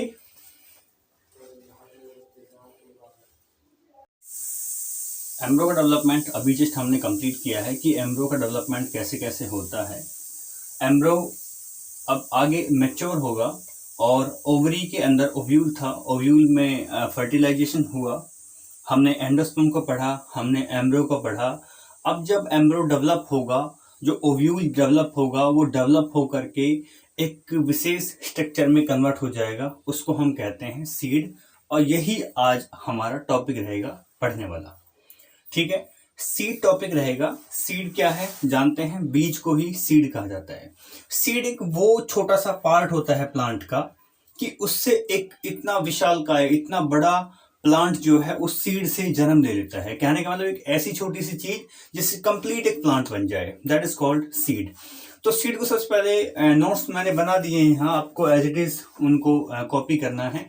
इनको समझते हुए आप लिख भी लेंगे एक बार, और जो चीज़ें कुछ खास बातें हैं, कुछ खास टर्म्स हैं, उन टर्म्स को हम पढ़ेंगे, डिस्कस करेंगे, उनको मैं समझाने का प्रयास करूंगा, ठीक है। आपको बात क्लियर हुई? क्या पढ़ेंगे? टॉपिक रहेगा हमारा सीड। सबसे पहले यहाँ मैंने कंप्लीटली डिफाइन किया है सीड को। सीड क्या है सबसे पहले यहाँ देखिए आप, ठीक है। ये जो पार्ट मैंने यहाँ लिखा है, इस वाले पार्ट के ऊपर अपना फोकस करेंगे। सबसे पहले सीड क्या है? Final product of sexual reproduction, ठीक है। मैंने थोड़ा शॉर्ट एब्रीविएशंस इसमें यूज की हैं, आप उनको कंप्लीटली लिख लेंगे आराम से। तो पहला पॉइंट क्या है? Final product of sexual reproduction. Sexual reproduction का जो फाइनली जो चीज बनती है वो सीड बनती है, क्योंकि रिप्रोडक्शन का मतलब क्या होता है? एक नए जीव को या नए प्लांट को जन्म देना। तो जो लास्ट वाला जो रिजल्ट आया है सेक्सुअल रिप्रोडक्शन का, वो आया है सीड, और सीड से ही नया प्लांट बनेगा। पहली लाइन क्लियर हुई। सेकेंड लिखा हुआ है fertilized ovule mature and developed into seed. जो ओव्यूल होता है, ये स्ट्रक्चर आपको नीचे नजर आ रही है। जो ओव्यूल होता है, ओव्यूल क्या है? डेवलप होता है, उसका फर्टिलाइजेशन होता है, उसमें से जाइगोट बनते हैं। यहाँ सिनर्जिड सेल होंगी, यहाँ पोलर न्यूक्लियर होंगे, इसके ऊपर वाली एंटीपोडल सेल होंगी। पीछे की वीडियोस अगर आपने देखी हैं, पीछे के कॉन्सेप्ट आपको अगर क्लियर हैं, तो ये लेक्चर बहुत ही ज्यादा इंटरेस्टिंग और बहुत ही ज्यादा आसान होने वाला है। डिपेंड करेगा कि आपकी प्रीवियस नॉलेज इस वाले चैप्टर की कितनी है, छोटी छोटी टर्म्स वो कितनी है, आपकी जो बेसिक जो चीजें हैं उनके ऊपर आपकी कमांड कितनी है, कितनी आपकी पकड़ है। तो यहाँ जो ये कंप्लीट एक ओव्यूल का मैंने यहाँ स्ट्रक्चर बनाया, ये ओवरी के अंदर ये होते हैं। तो ये ओव्यूल जब फर्टिलाइजेशन हो जाएगा, इसमें जाइगोट बन जाएगा, जाइगोट से एम्ब्रो, और एम्ब्रो से क्या बन जाएगा? सीड। तो क्या लिखा है, ये वाली लाइन आपको क्लियर हुई होगी। Fertilized ovule mature. फर्टिलाइज जो ओव्यूल का फर्टिलाइजेशन हुआ, इसका मतलब यहाँ ये फीमेल गैमिट है, यहाँ मेल गैमिट आकर के जुड़ा, जाइगोट बना, उससे फर्दर एम्ब्रो बना, वो मैच्योर होगा और किस में डेवलप हो जाएगा? सीड में। यहाँ देखो मैंने यहाँ दो चीजें लिखी हुई हैं। पहली बात मैंने यहाँ लिखी है, ओव्यूल जो है वो डेवलप होता है किसमें? सीड में। और ओवरी जो डेवलप होती है वो डेवलप होती है फ्रूट में, ठीक है। वैसे हम फ्रूट भी आगे पढ़ेंगे इसमें, फिलहाल आप सीड पे ही कॉन्सेंट्रेट कीजिएगा। सीड के कौन कौन से पार्ट्स होते हैं? सीड की अगर हम पार्ट्स की बात करें, कौन कौन से सीड के पार्ट्स होते हैं, इससे पहले मैंने आपको एक मैच्योर एम्ब्रो का डायग्राम मैंने बताया था, डाइकोट और मोनोकोट का। उस वाले एग्जांपल के बेस पे भी आप समझ सकते हैं, बेसिक चीजें हैं। सबसे पहले क्या होगा? सीड के अंदर कोटिलेडन्स होते हैं, ठीक है। कोटिलेडन्स क्या है? वो स्ट्रक्चर जिनमें फूड स्टोर होता है, कोटिलेडन्स होंगे। दूसरी बात, सीड कोट होगा। सीड कोट होगा, यहाँ देखो, यहाँ आप अगर इस डायग्राम पे अगर आप थोड़ा फोकस करें तो ये डायग्राम आपको नजर आ रहा होगा। इस वाले डायग्राम में ये वाले क्या है? इंटेग्यूमेंट्स हैं। ये आउटर इंटेग्यूमेंट, ये इनर इंटेग्यूमेंट, ठीक है। ये क्या है? Outer integument. कुल मिला करके दोनों की क्या है? ये इंटेग्यूमेंट्स हैं। इंटेग्यूमेंट्स मतलब कवरिंग है, ठीक है। ये जब ये इंटेग्यूमेंट्स बाहर हैं, देखो अंदर ये क्या बन रहा है? ये कंप्लीट जो है ओव्यूल है, ओव्यूल सीड बनेगा, और बाहर की जो ये कवरिंग है चारों ओर की, ब्लू कलर से मैंने जो ड्रॉ किया है, ये इंटेग्यूमेंट्स हैं। तो ये इंटेग्यूमेंट्स जो है ये हार्ड कवरिंग बनाते हैं, उसी को बोलते हैं सीड कोट। भाई ये सीड है ना, ये चारों ओर इसकी कवरिंग हार्ड हो जाएगी, इस हार्ड कवरिंग से ही क्या बन जाएगा? सीड कोट बन जाएगा। सीड कोट यानी कि सीड की चारों तरफ का कोट, सीड की चारों तरफ का आवरण, कवरिंग, लेयर, कुछ भी कह सकते हो। अगली बात लिखिए एम्ब्रो एक्सिस। एम्ब्रो एक्सिस मैंने बताया था कि एम्ब्रो एक्सिस में दो पार्ट होते हैं, एक होगा एपिकोटाइल ऊपर वाला, नीचे वाला होगा हाइपोकोटाइल। एपिकोटाइल से आपका शूट पार्ट जनरेट होगा प्लूम्यूल से, और हाइपोकोटाइल में आपका रेडिकल से रूट पार्ट जो है जनरेट होगा। वो सब बातें आप पहले पढ़ चुके हैं इसमें। उसके बाद में एंडोस्पर्म भी होता है, ठीक है, ये बात खास है। यहां आप देखिए, ये बात थोड़ी खास पढ़ने वाली होगी कि एंडोस्पर्म भी इसके अंदर होगा। यहां एंडोस्पर्म मैंने लिखा है, तो एंडोस्पर्म को, ये आपको शायद नजर नहीं आ रहा होगा, आप इसको ऐसे देखिएगा, यहां एंडोस्पर्म लिखा है, जिनमें एंडोस्पर्म प्रेजेंट होगा, अर्थात जिस सीड में एंडोस्पर्म प्रेजेंट होगा उस सीड को हम बोलेंगे एल्ब्यूमिनस सीड। क्या लिखा है? Albuminous seed. और जिसमें एंडोस्पर्म प्रेजेंट नहीं होगा अर्थात एब्सेंट होगा, उसको बोलेंगे non albuminous seed. Non albuminous seed. अब ये प्रेजेंट और एब्सेंट का क्या चक्कर है? सबसे पहले आप एग्जांपल लिख लीजिएगा यहाँ से, जिनमें एल्ब्यूमिनस सीड के एग्जांपल है व्हीट, बार्ले, जौ, गेहूं वगैरह, ठीक है। और नॉन एल्ब्यूमिनस सीड का मतलब होता है पी एंड ग्राउंडनट। अब थोड़ा समझिए, एल्ब्यूमिनस सीड में क्या होता है, इसमें एंडोस्पर्म प्रेजेंट होता है। इसका मतलब क्या है, कैसे प्रेजेंट होता है? जब एम्ब्रो का डेवलपमेंट होता है तो एम्ब्रो के डेवलपमेंट के दौरान एंडोस्पर्म को फूड के रूप में यूज किया जाता है। फूड के रूप में उसको यूज किया जाएगा, कंज्यूम किया जाएगा। अगर फूड के रूप में कंप्लीटली कंज्यूम कर लिया जाए, अगर फूड के रूप में दो प्रकार की सीड हैं, एक है एल्ब्यूमिनस, सपोज करो ये मार्कर मेरे हाथ में है, इसको आप मान लो एंडोस्पर्म, तो एंडोस्पर्म इसमें प्रेजेंट है, इसमें एब्सेंट है, तो ये क्या होगा? Albuminous seed. ये होगा non albuminous seed. Albuminous seed में क्या है? एंडोस्पर्म आपका प्रेजेंट है, और नॉन एल्ब्यूमिनस सीड में क्या है? एंडोस्पर्म प्रेजेंट नहीं है। क्यों नहीं है? क्योंकि एम्ब्रो के डेवलपमेंट के दौरान सारा के सारा जो एंडोस्पर्म था वो सारा कंज्यूम कर लिया गया, यूज कर लिया गया। जबकि जो एल्ब्यूमिनस है, ठीक है, एल्ब्यूमिनस में क्या है? प्रेजेंट है, तो उसमें यूज नहीं किया गया, उसमें थोड़ा बहुत एंडोस्पर्म अभी भी बचा हुआ है। तो किस में बचा होता है? मैंने एग्जांपल अभी आपको बताए, बचा होता है जौ में, गेहूं में, ठीक है, वो एल्ब्यूमिनस सीड होते हैं। और नॉन एल्ब्यूमिनस सीड में क्या है? पी, ग्राउंडनट, मटर, मूंगफली, इनमें क्या है? इनमें ये नॉन एल्ब्यूमिनस कैटेगरी में होते हैं, इनमें नहीं पाया जाता क्या? एंडोस्पर्म। तो ये बेसिक हमने पढ़ा सीड के बारे में, और कुछ विशेष बातें हमें सीड के बारे में जाननी है। यहां देखिए, सबसे पहला पॉइंट यहां लिखा है इन सम सीड्स। हो सकता है थोड़ा रिफ्लेक्शन ऐसा आ रहा हो, आपको वर्ड क्लियर नहीं हो, इस वजह से मैं मार्कर से वर्ड टू वर्ड आपको बता रहा हूं, ताकि आप नोट्स बनाने में आपको कोई दिक्कत ना आए। In some seeds, nucellus is also present even after embryo development. जब एम्ब्रो का डेवलपमेंट होता है यहाँ, तो इसके चारों ओर के जो टिश्यूज होते हैं, जो सेल्स होती हैं, वो सारी कंज्यूम हो जाती हैं, सारी नष्ट हो जाती हैं, ठीक है। लेकिन कुछ सीड्स ऐसे होते हैं कि उनमें देखो, ये जो ये क्या है आपका? ये है ओव्यूल, ये है आपका ओव्यूल, मैंने ओ बनाया है यहाँ, ठीक है, रेड कलर से। और इसके चारों जो रेड कलर से मैंने और सेल्स बनाई हुई हैं, ये होती है न्यूसेलस सेल्स। न्यूक्लियस नहीं, न्यूसेलस। स्पेलिंग में भी डिफरेंस है, ठीक है, कंफ्यूज नहीं होना है। न्यूक्लियस नहीं है, ये न्यूसेलस है।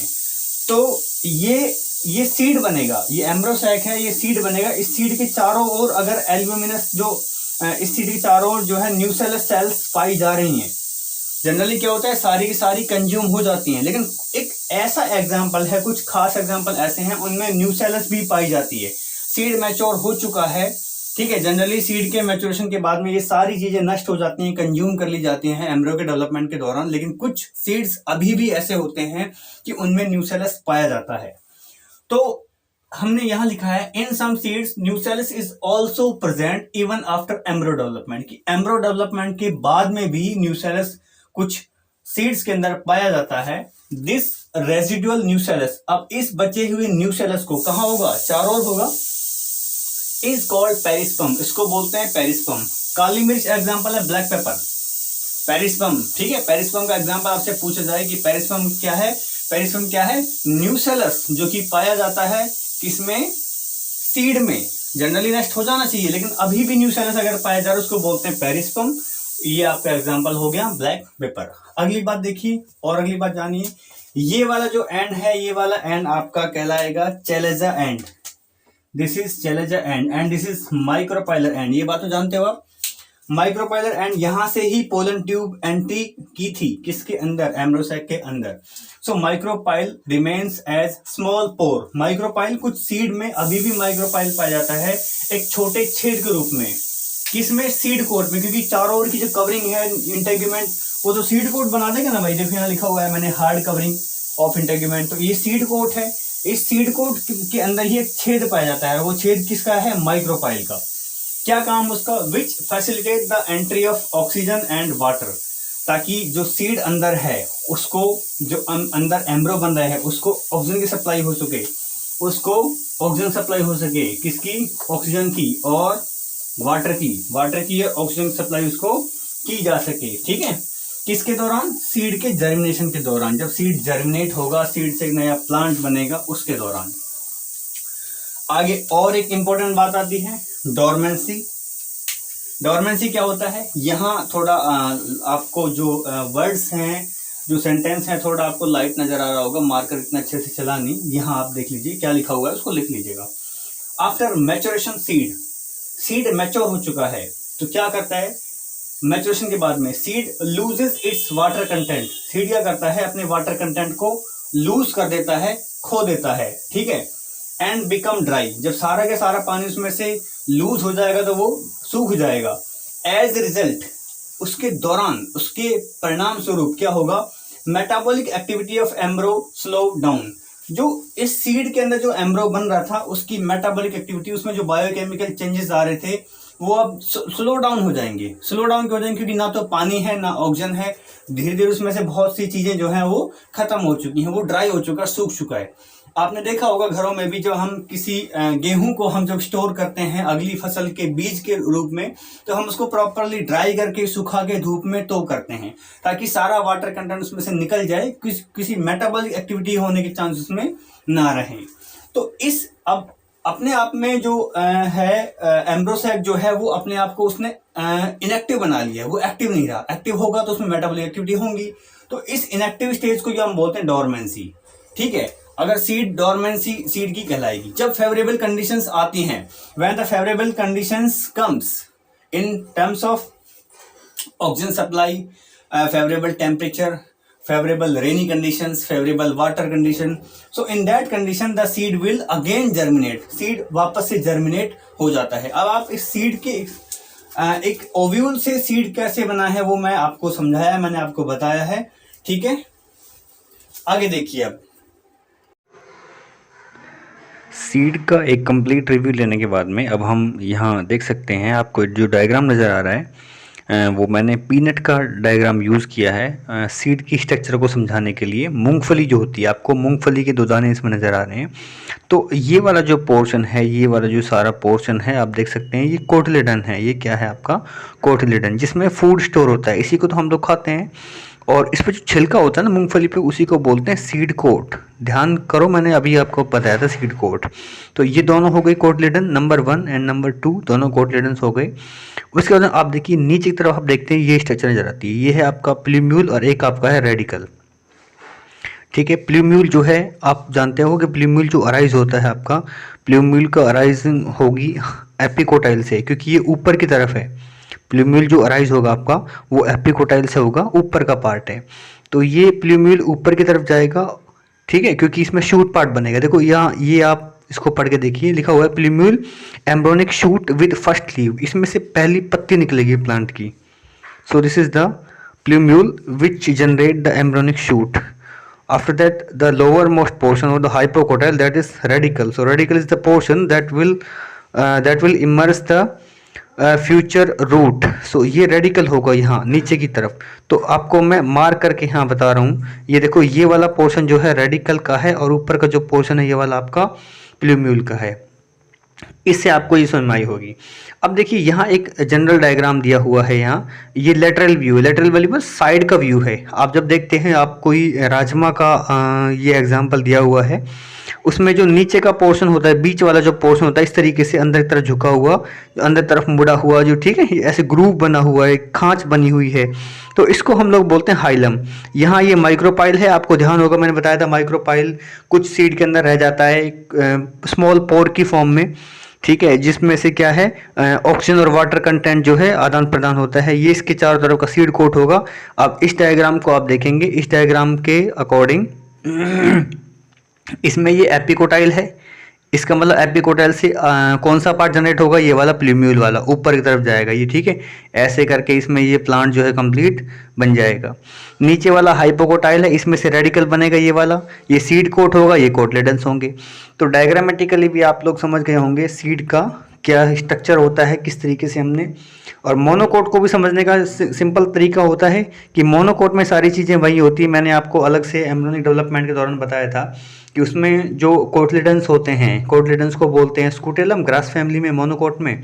और उसमें भी वही एपिकोटाइल हाइपोकोटाइल पोर्शन होता है, ठीक है। और उसमें उसमें एक और भी विशेष बात होती है, जो सपोज करो ये एक एम्ब्रो बना देते हैं, सपोज करो ये आप एक एम्ब्रो ड्रॉ कर देते हैं, ये एक एम्ब्रो है, ठीक है। तो इसमें एम्ब्रो में जो ऊपर की पोर्शन है इसको हमने मान लिया, ये वाला जो पोर्शन है उसको हमने मान लिया प्लूम्यूल, और नीचे वाला जो पोर्शन उसको हमने मान लिया आपका रेडिकल।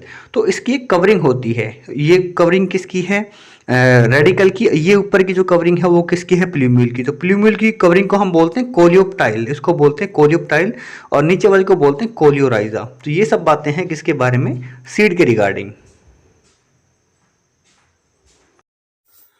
तो डोरमेंसी की अभी हमने बात की कि डोरमेंसी एक इनएक्टिव स्टेज होती है जिसके दौरान सीड जो है अपने आप को इनएक्टिव कर लेता है। इनएक्टिव दैट मीन्स वो अपने जो वाटर कंटेंट है उसको वो लूज कर देता है। वाटर कंटेंट लूज होने के बाद उसमें ड्राइनेस आ जाती है, काफी सूख जाता है। उसके अंदर जितनी भी बायोकेमिकल एक्टिविटीज जो चलनी थी वो स्लो हो जाती हैं, बहुत ही स्लो स्पीड में वो हो जाती हैं। इसका मतलब वो जैसा है वो काफी लंबे समय तक वैसा ही वैसे के वैसा ही पड़ा रहता है। तो इस स्टेज को हम बोलते हैं डोरमेंसी स्टेज। जैसे कि आपने सपोज करो अभी जो गेहूं की फसल की हम बात करें तो गेहूं की फसल को नॉर्मली मार्च अप्रैल में काट लिया जाता है, और उसको काटने के बाद में बीज को सुखा दिया जाता है। सुखा दें, उसको सुखाने के बाद वापस से उसकी हम अगले सीजन में लगभग अक्टूबर नवंबर के माह में वापस से हम उसको बो देते हैं और वापस से वो उगाता है। तो ये सारी प्रोसेस आपने समझी कि इतने जब वो 5-6 महीने का जो समय था जिस दौरान उसको प्रिजर्व किया गया, उसको स्टोर किया गया, वो अपने आप नहीं उपजा क्योंकि वो डोरमेंसी स्टेज में वो चला गया था। ठीक है, तो ऐसे डोरमेंसी का पीरियड कुछ भी हो सकता है। डोरमेंसी की बात करें, यहाँ मैं कुछ एग्जाम्पल के हिसाब से बता रहा हूँ। कई बार एक वैसे ये एक्चुअली जनरल नॉलेज का भी विषय आप कह सकते हो, जो 2-3 पॉइंट मैं आपको बताने जा रहा हूँ। लॉन्गेस्ट डोरमेंसी ड्यूरेशन की सबसे लंबा समय ड्यूरेशन सबसे लंबा समय कौन सा है कि किसी सीड ने अपने आप को डोरमेंट स्टेज में लंबे समय तक रखा हो। तो वो लंबा स्टेज कितने साल का है और किस पौधे के बीज वो थे जिसको कि बहुत लंबे समय तक स्टोर करके रखा गया, तो उसकी बात करें। ये सीड था ल्यूपिन। ल्यूपिन नाम का एक प्लांट था, फ्लावरिंग प्लांट था। यहाँ मैंने इसका नाम साइंटिफिक नेम मैंने यहाँ लिखा है, आपको शायद रिफ्लेक्शन की वजह से दिखाई नहीं दे रहा होगा जहां तक मैं देख पा रहा हूँ। तो इसकी स्पेलिंग मैं बोल देता हूँ, LUPINUS, ल्यूपिनस आर्कटिकस, ARCTICUS इसका साइंटिफिक नेम है। आप ल्यूपिन नाम याद रखेंगे। इसको लगभग 10,000 साल बाद वापस से जर्मिनेट किया गया। तो जब सीड जर्मिनेट हुआ, फ्लावर उस पौधा बना, उसमें से फ्लावर आए, तो इसकी फ्लावरिंग और जो जर्मिनेशन है लगभग 10,000 साल बाद हमने बीज को रखा, 10,000 साल बाद उस बीज को हमने बोया। तो आप सोच सकते हैं कि कितना लंबा समय इसमें जो है बीता है।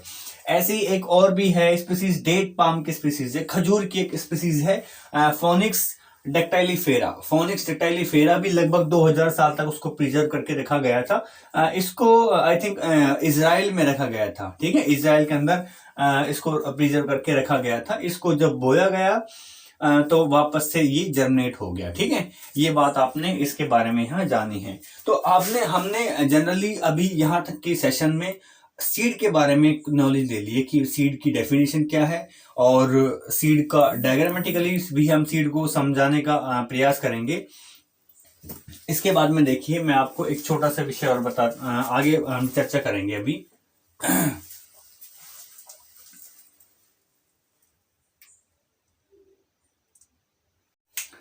तो सीड के बारे में अभी तक यहाँ तक पढ़ा। सीड के बाद में एक टॉपिक बचा हुआ है फ्रूट्स। हम अभी डिस्कस करते हैं फ्रूट्स के बारे में कि फ्रूट्स का क्या है, फ्रूट कैसे बनते हैं। देखो मैं आपको छोटी सी चीजें बताता हूँ। हमने कहा था आपको उसको साथ साथ समझते हुए चलना है। फ्रूट जनरली होता क्या है, फ्रूट को नॉर्मल वे में अगर हम डिफाइन करें तो फ्रूट क्या होगा, ठीक है। सबसे पहले ये बात जानेंगे। फ्रूट होता है राइपेंड ओवेरी, राइपेंड ओवेरी मतलब कि जो ओवेरी थी फ्लावर की, अगर वो राइप हो जाए, पक जाए, तो उससे क्या बनता है, फ्रूट बनता है। राइप एंड ओवेरी से क्या बनता है, आपका फ्रूट बनता है। बात समझ में आई?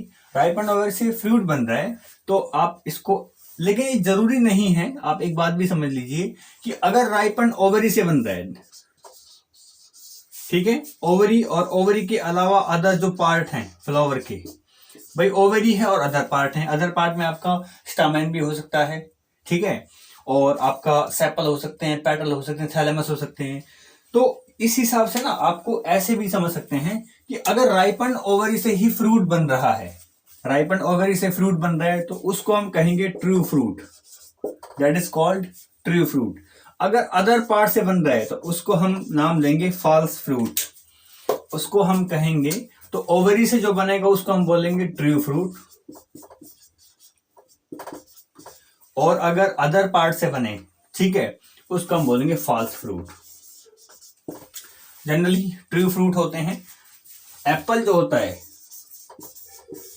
ठीक है, एप्पल फॉल्स फ्रूट होता है, क्योंकि एप्पल बनता है आपका, आप कह रहे हैं अदर पार्ट, लेकिन वो कौन सा पार्ट है जिससे एप्पल बना है, तो हम बात करें तो एप्पल जो है वो आपका बनता है थैलेमस से।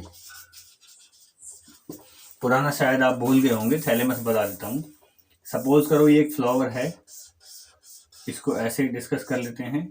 ये आपका स्टामेन मैंने बना देता है, स्टामेन, और ये कार्पल हमने ड्रॉ कर दिया, और ये आपकी क्या है, ओवरी है, ठीक है। ओवरी के नीचे का जो बेसल पार्ट होता है इसको बोलते हैं थैलेमस, थैलेमस। अब यहां से क्या होंगे, आपके सेपल होंगे, ये पेटल हो जाएंगे, यहां से क्या होंगे, ये आपके स्टामेन हो जाएंगे, ये पूरा आप समझ गए, ठीक है। तो अगर इस पार्ट से, इस थैलेमस से बन रहा है, ठीक है, तो जो थैलेमस से ही बनता है क्या, फॉल्स फ्रूट। एप्पल जो है थैलेमस से बनता है। बात समझ में आई आपको इतनी? और जो ओवेरियन वॉल होती हैं, ठीक है, आप इसको ऐसे समझते हुए चलो, जो ओवेरियन वॉल होती हैं, ओवरी की जो दीवारें होती हैं, ओवेरियन वॉल, वो क्या बनाती हैं, वो बनाती हैं पेरिकार्प, पेरिकार्प। अब ये पेरिकार्प क्या है? पेरिकार्प होता है फ्रूट के चारों ओर जो कवरिंग होती हैं, ठीक है, पढ़ा होगा। फ्रूट के चारों जो कवरिंग होती हैं, एक होता है आपका एपिकार्प, बीच में होगा आपका मीजोकार्प, और लास्ट में होगा एंडोकार्प, ठीक है। तो ये जो लेयर होती हैं फ्रूट के चारों ओर, वो ओवरी की दीवार बनाती हैं, ठीक है। ओवरी की दीवारों से क्या बनती है, पेरिकार्प, अर्थात फ्रूट के चारों ओर की जो लेयर्स होती हैं, ठीक है। फ्रूट को मैं अभी एक पेज के माध्यम से आपको समझाता हूं अभी, ठीक है। हाँ, एक बात और भी आप जान लीजिए इसमें। सबसे पहले एक होता है अगर सेक्सुअल रिप्रोडक्शन ना हो, ठीक है, एक और टर्मिनोलॉजी है, आप उसको भी जान लीजिए साथ साथ में। ये आपको समझ में आ गया होगा आई थिंक। एक वर्ड आता है parthenocarpic fruit, parthenocarpic fruits. Parthenocarpic fruit का मतलब है कि एक ऐसा फ्रूट बने जो विदाउट फर्टिलाइजेशन बने। Fruit formed without fertilisation.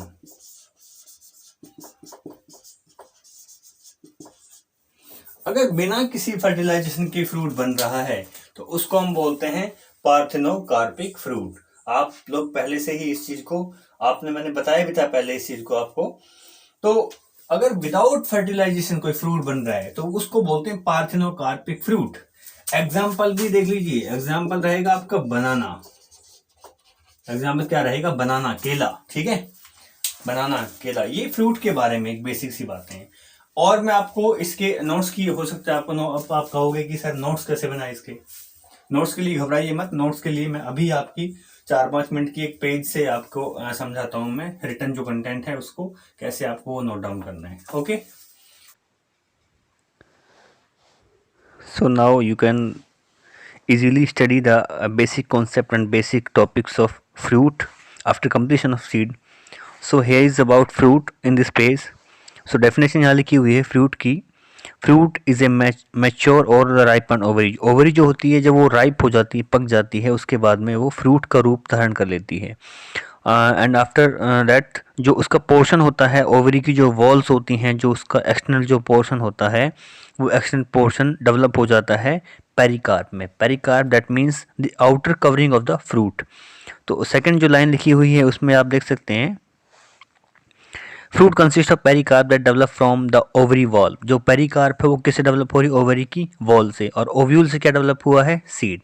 Pericarp thin भी हो सकती है, थिक भी हो सकती है, और उसके 3 पोर्शन होते हैं। सबसे बाहर की जो लेयर होगी वो होगी आपकी एपिकार्प, उसके बाद में मिडिल पोर्शन मीजोकार्प, उसके बाद में इनर मोस्ट जो पोर्शन होगा वो होगा एंडोकार्प। आप डायग्राम में आप देख सकते हैं आराम से, जो डायग्राम दिया हुआ है इस डायग्राम के अकॉर्डिंग इसमें तीनों पेरिकार्प की तीनों जो लेयर हैं वो बताई हुई हैं। अंदर इसके सीड होता है फ्रूट के लिए। अब क्लासीफाई अगर हम करें फ्रूट को, तो क्लासीफाई हम कर सकते हैं आराम से इसको true fruit and false fruit में। हालांकि मैंने पार्थेनोकार्पिक फ्रूट के बारे में बताया था आपको according to NCERT. True fruit की बात करें, ट्रू फ्रूट में डेफिनेशन लिखी हुई है, when a fruit develop exclusively from ovary. इसका मतलब कि केवल ओवरी से ही अगर फ्रूट डेवलप हो रहा है तो उसको हम कहेंगे true fruit. It is said to be true fruit. Example mango, tomato, pea, ये सब एग्जाम्पल आप देख सकते हैं इसमें। और उसके बाद बात करें हम फॉल्स फ्रूट की अगर, तो when an additional to the ovary, इसका मतलब ओवरी के अलावा, ओवरी से नहीं, ओवरी के अलावा अगर किसी फ्लावर के किसी पार्ट से अगर फ्रूट का जो है डेवलपमेंट हो रहा है, फ्रूट का ओरिजिन हो रहा है, तो उसको हम कहेंगे false fruit. Some other floral part, जैसे कि जो भी अदर फ्लोरल पार्ट होते हैं, अगर वो पार्टिसिपेट कर रहे हैं किसमें? फॉर्मेशन ऑफ फ्रूट में, तो उसको हम कहेंगे false fruit. Example apple edible part क्या होता है इसमें? थैलेमस। थैलेमस मैं बता चुका हूँ आपको इससे पहले की जो वीडियो में, जो बेस होता है ओवरी का उसको थैलेमस कहते हैं फ्लावर की स्ट्रक्चर के अकॉर्डिंग। तो यहाँ आपका फ्रूट वाला पोर्शन जो है कंप्लीट होता है। एग्जाम्पल आप इसमें याद कर लेंगे। ट्रू फ्रूट के एग्जाम्पल की बात करें तो हमने एग्जाम्पल पढ़ा इसमें मैंगो, टोमेटो। फॉल्स फ्रूट की बात करें, इसमें हमने एग्जाम्पल देखा एप्पल। एंड पार्थेनोकार्पिक फ्रूट, ऐसा फ्रूट जो कि विदाउट एनी फर्टिलाइजेशन ओवरी से डेवलप हो रहा है। डेवलप तो वो होता है ओवरी से ही, लेकिन उसमें फर्टिलाइजेशन